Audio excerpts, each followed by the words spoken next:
we're ready now for the men's 4x400 meter relay. Germany set the world record 1991, but the U.S. won this event at the last Indoor Worlds. And Dion Miner anchored the U.S. to victory at the 97 World Indoor Championships. There's the U.S. team. This is a young team, but they said on the way over on the plane, we're going to get the world record in this race. Great Britain is a threat. They have a great anchor in Jamie Balch, who won the Open 400. The first time a Briton won the 400 in the Olympics or a World Championship since Eric Liddell in 1924. Here's the start list. The Polish team impressive in the qualifying round, 3:04.25. As Andre Morris gets set to get the U.S. team underway. The U.S. used 800-meter Cadivas Robinson in the qualifying. Did not have a particularly impressive time, but that was only a qualifier. The men's 4x400 meter relay. The U.S. thinking possible world record. And the American men have an advantage. They grew up with relays. Some of the Europeans don't do that until they get to this high level. But all the Americans did this in high school and college on tighter tracks than this one. And at the break, it's Andre Morris of the U.S. that has the lead. And right behind Andre, some jostling between the Polish and British teams. And that has benefited the U.S. team. Andre Morris getting that break is so important on these indoor tracks, getting that inside spot. But the Polish runner right behind him, they had a great time, as we said, in the preliminaries, so they're right on the backs of the U.S. Andre Morris of the United States has given his team the lead. Here's the baton pass to Damian Johnson. And Peter Hotchek of Poland just sort of stayed there after he passed off the baton, getting in everyone's way. Well, Hotchek got a shoulder check from Danny McFarland in the yellow from Jamaica. He really fought to get out as fast as he could. Damian Johnson from Baltimore, he said that he had the other guys on the team, the older guys, calm him down in the days leading up to this race, knowing how much pressure was on him and how important this race was for the U.S. team.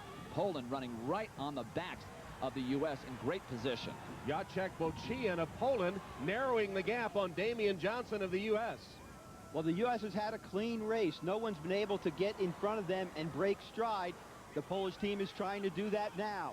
Here's the baton pass. Dion Miner takes it for the U.S., but it is Peter Ryzukovic of Poland that takes the lead. A bad pass. Miner wanted to make sure he got the stick. You know, the thing about this is, unless you win an Olympics or the World Championships, no matter what you do in your life, if you drop the stick 20 years from now, when they're in a bar and your name comes up, it's, remember he dropped the stick?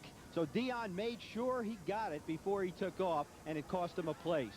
Plenty of pressure on Dion Miner. He had a very poor performance in the preliminaries. They were going to replace him with Kevin Little. He said, Coach, I can do it. I can make this team run the world record, put me back on. Ryzukovic of Poland in front. Dion Miner of the U.S. is second. Here comes Great Britain taking third with Kadri and Patrick. Here's the anchor leg. Ryzukovic and Miner handing off. It's Robert Makowiak of Poland. Milt Campbell runs the anchor for the U.S. Milt Campbell, already a silver medalist in the open 400 meters here at the World Indoor Championships. He needs to take the measure of Makowiak and determine when to make his move. It'll probably be with less than a half a lap to go. Campbell got the stick even with Balch of Great Britain, but look at how much he's opened up already. Makowiak of Poland with a narrow lead over Milt Campbell of the U.S. Down the back straightaway for the final time. Makowiak of Poland, Campbell of the U.S. stride for stride as they come into the turn. Here's the home straightaway. Makowiak of Poland, Campbell of the U.S. Campbell takes the lead, coming to the finish. Campbell for the U.S. and world record time.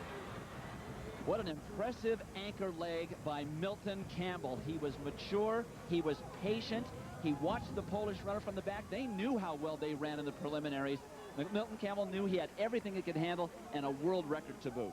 Campbell was smart. When he didn't have the lead, as would be expected in this case, he didn't panic and try and pass on one of the first two turns. He just hung back there and saved it for the final straightaway. The crucial moment was that final turn as Campbell came off to take the lead and appeared to have Makowiak measured.